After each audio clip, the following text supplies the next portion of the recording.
Good morning, BookTube. What I have today is still part of Spooky October. I've got another story from the second Hammer horror film Omnibus by John Burke. Marvelous book. Love this old beauty. Look at that image on the back. Directly from the story I've just finished, The Reptile. There are 4 stories in this book. And there's a lot of interesting trivia about this. So, The Reptile, which starred Noel William, Ray Barrett, John Laurie, Jennifer Daniel, and Jacqueline Pierce. Jacqueline Pierce later was an important part of Blake's 7, I believe. And it was produced by Anthony Nelson Keyes, and it was directed by John Gilling. But that had been pitched to Universal Pictures 3 years earlier as The Curse of the Reptiles, and with the script having been written by Anthony Hinds using his pseudonym John Elder. Thank you, Wikipedia, for all this. Anthony Hinds nor John Elder are credited in this. So the John Burke story is based upon the script that was written by someone else. It's complicated. I kind of like it. Anyway, the other thing about The Reptile is that it was filmed in Cornwall at the same time as The Plague of the Zombies, which I've already, which was the first story I read from this selection, and which I've already reviewed. And I think there was 1 or 2 characters. Yeah, Jacqueline Pierce was in both of them. That might be the only one. Anyhow, I think The Reptile was actually released as a movie, a double feature with Rasputin the Mad Monk, and it had mixed reviews. However, it is a cute little story which was a lot of fun to read. It's not a huge story. It's only about this much of the book. But it's a bit unique because everyone's going to come to Dracula, Prince of Darkness, thinking they know a little bit about it. I came to The Reptile knowing nothing, and that worked well for me. We start with Harry Spalding, who is at the lawyer's learning the ins and outs of his inheritance from his brother, who recently died. His brother was living in a tiny cottage somewhere in near the fictional village of Clagmore Heath in the 19th century. So, like The Plague of the Zombies, The Reptile is set in Cornwall, like the wonderful horror I read earlier with the Vampire Keith. Also, apparently there's this whole thing of horror set in Cornwall in the 19th century. Who knew? I never knew, but it's really quite wonderful. Anyway, Harry Spalding has inherited this. Now that he's inherited it, he goes off and marries his sweetheart, Valerie. Of course, they can't live together before they're married. Oh, no. Having gotten married, they spend a night in a hotel, which is a curtains down, catch the train out to Cornwall, and when they get to the Cornwall village, spooky things start to happen. The locals aren't welcoming, maybe nothing spooky about that, but the level of which they're not welcoming is. They pass by the pub. Harry is going to ask for directions there, and as soon as he walks in, the entire pub empties. They just leave because they're strangers. So the only person who will talk to them in the place is it Tom the publican? Yes, Tom the publican, who is also not from there. He was a sailor in the past. He's bought this tiny little pub, and he's still friendly to Harry Spalding and courteous to Veronica, even though his pub empties the second they come in. They find that their tiny cottage is far out of town and they have to walk the distance because there's no one who's willing to take them. They get there, it's been utterly trashed, smashed from top to bottom. And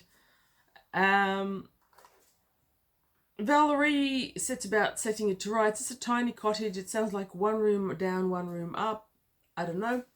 She sets it to rights, but while she's alone later, this sinister Dr. Franklin stops by. He's looking for his daughter.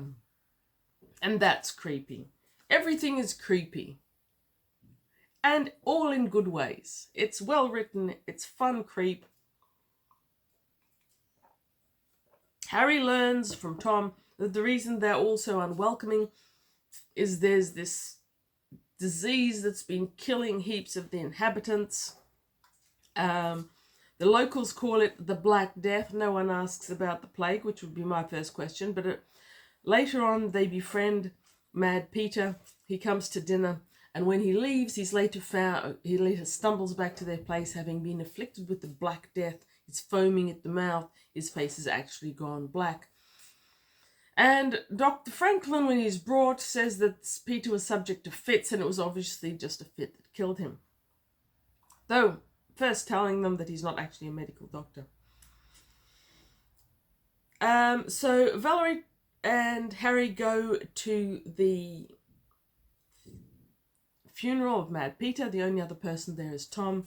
Everyone's staying away because they're so scared of the Black Death. After the funeral, Harry stops with Tom at the pub to have a drink and get some information. And Valerie goes home, where she meets a beautiful young girl who's brought her heaps of hothouse flowers and spread them all around the house. This is Anna Franklin, the daughter that Dr. Franklin was looking for in the moor that first night.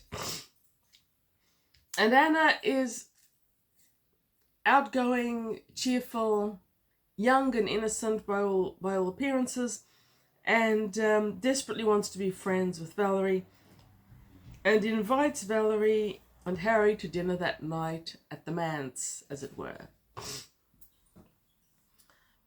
Before she can leave on her own, Dr. Franklin appears, berates her for going out on her own, and is displeased to hear that Valerie and Harry have been invited for dinner, but they go anyway. At dinner, Anna isn't present because she's being punished. Weird things happen. There's small animals being kept in cages. There's strange vibes from Dr. Franklin. All the little horror-y things that you could expect.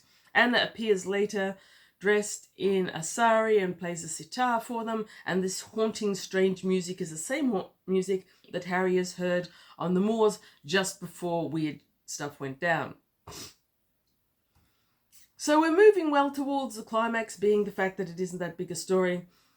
Eventually, a notice slipped under the door that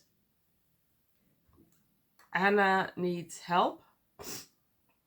Harry goes up to the house to see what's happening. He sneaks in the window instead of knocking on the door. He's the one that finds all the caged animals, including his cat. Him and Valerie have a cat and it went missing, but he can't get it out. So poor Katie stays in the cage for a while.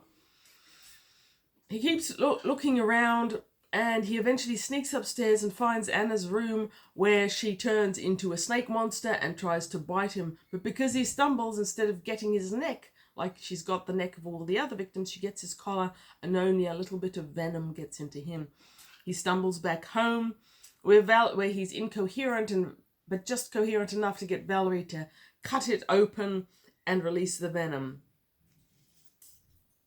Listen, boys and girls, this is what they thought you did to a snake bite in the 1900s. If you ever come to Australia, don't cut the snake bite. That will just release the venom into your entire system. Totally different first aid. Has changed since the 1900s. Not that Anna is a snake exactly. She still has the outward appearance of a girl. Small bit of trivia. I read that Jacqueline, the actress, so hated... Jacqueline Pierce. So hated the makeup and costume she had to wear to be the reptile in this, that she swore she was never doing any more animal characters in the films afterwards. Don't know if she did or not. Tell me. I'm sure there's people out there who've watched these movies. I don't watch movies. After having read The Reptile, I want to watch that movie. It sounds awesome in the most schmaltzy way. Anyway, it all winds up as Valerie herself leaves her husband sleeping calmly and sneaks up to the house to help poor Anna escape from Dr. Franklin. And there's this huge big thing at the end. The house burns down. I am happy, though. I am very happy to say that Valerie, who is saved by Tom, and the mostly recovered Harry does spend time to go and rescue her cat. That is important. You should rescue the cat. Katie got out okay, so did everyone else, except for Anna Franklin and a mysterious Malay servant.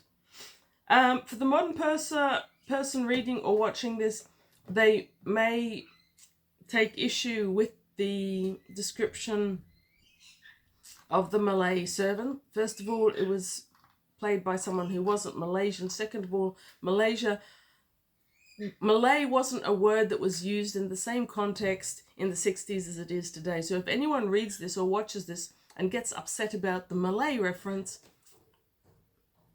1900s or 19th century or 1966, depending on how you see it, different words. Words change. They do that. They do that to us. Okay. This film had a very good critical reaction overall, though one person in the Los Angeles Times claimed that the script is too silly for all but the most uncritical. Hey, silly is fun. Some of us like it. Calm yourself.